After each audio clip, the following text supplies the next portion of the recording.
Bueno chicos, ¿cómo estamos? Les quiero traer este video que habla de disposición espacial.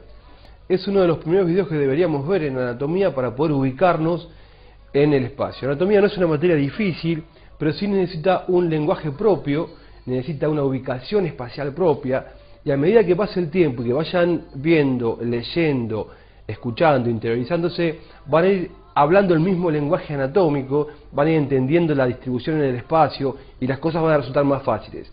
Al principio cuesta mucho, pero bueno, es cuestión de ir agarrándole la mano. ¿Qué quiere decir disposición espacial?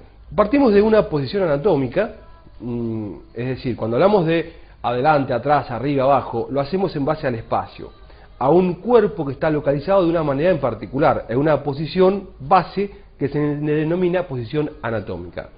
Esta posición anatómica es un individuo de pie con la palma hacia adelante, palma de las manos, es obvio, siempre la palma de las manos, la planta de los pies. Entonces, la palma hacia adelante, lo que se denomina supinación, y en puntas de pie. De vuelta, ¿cuál es la posición anatómica? Es un individuo de pie, mirando hacia adelante y en supinación con sus manos en supinación.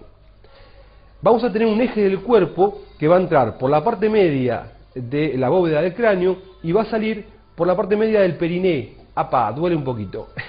Entonces, en base a ese eje del cuerpo, vamos a determinar los diferentes planos espaciales.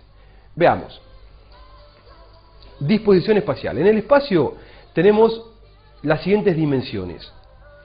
Este es un plano dado por dos dimensiones, y cuando ponemos otro plano recién hablamos de espacio, de tres dimensiones.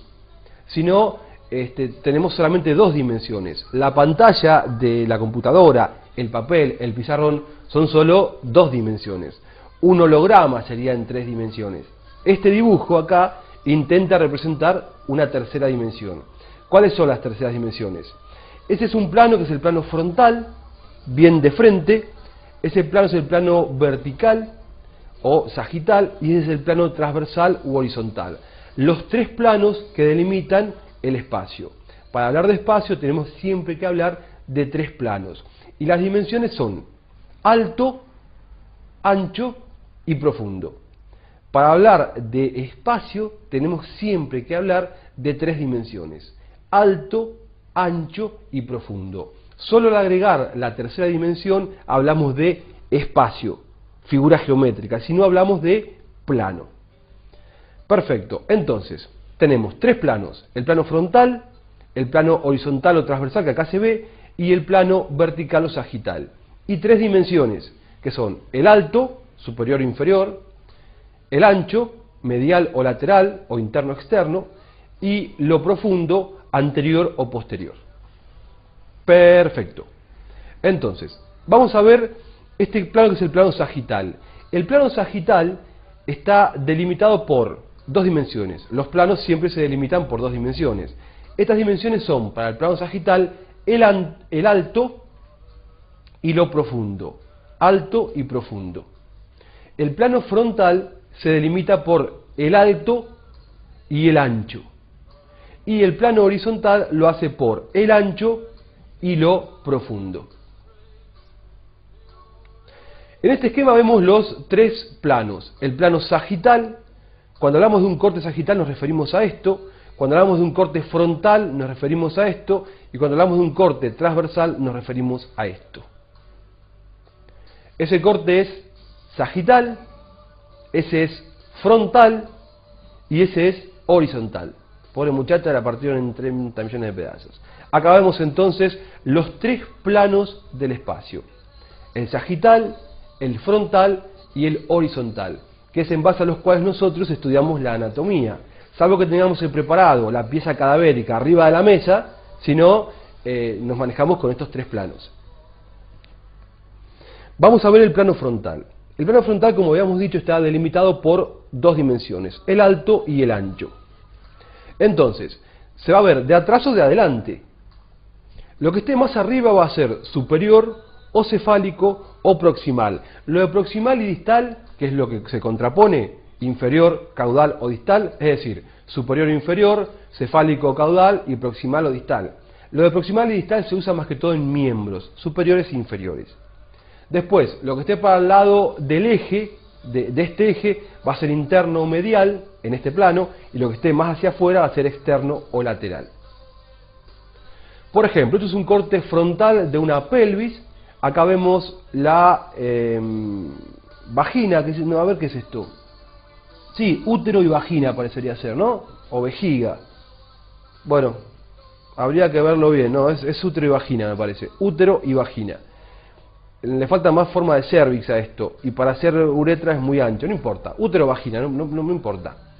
Y ahí tenemos, y es el útero. Y ahí tenemos las crestas ilíacas. Entonces, el útero es interno respecto de las crestas ilíacas. Está más hacia la línea media.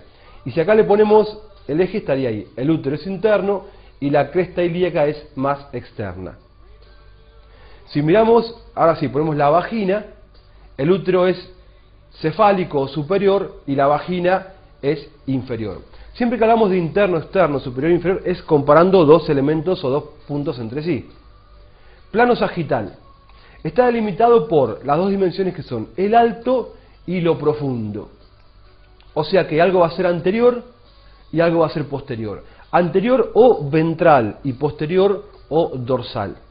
Algo va a ser superior o cefálico o proximal, como habíamos dicho hoy, y algo va a ser inferior o distal o caudal. Por ejemplo, vemos un mediastino visto de lateral, es un corte sagital. Esto es anterior, esto es posterior, superior e inferior. Acá vemos que este plano y este plano, esto es anterior respecto de esta línea que es posterior. Plano horizontal. Está delimitado por las dimensiones que son ancho y profundo. Algo va a ser anterior o ventral y lo otro va a ser posterior o dorsal. Algo va a ser interno o medial o izquierdo si se comparan los dos lados del cuerpo, y algo va a ser derecho, externo o lateral. Por ejemplo, fíjense, esto es un cráneo, esto es anterior, esto es posterior, derecho e izquierdo. Acá les marco las fosas orbitarias que estarían ahí, y ahí les marco la silla turca. Entonces, las fosas orbitarias respecto de la silla turca son anteriores, y respecto de este sentido son externas, o sea que son antero-externas. La fosa orbitaria está por delante y por fuera de la silla turca. Ejemplo rapidísimo: corte frontal del tronco, hígado y vejiga. El hígado es superior, la vejiga es inferior. Vista lateral, corte sagital. Esta es la parótida y ahí tenemos el pabellón auricular. La parótida es antero-inferior respecto de la oreja. Una mama, un poco más grande, vamos a hacer, ahí está, me gustó más. ¿Qué corte es este? Sagital, anterior, posterior, superior, inferior. La glándula es anterior respecto del músculo pectoral. Gente, éxitos, nos vemos.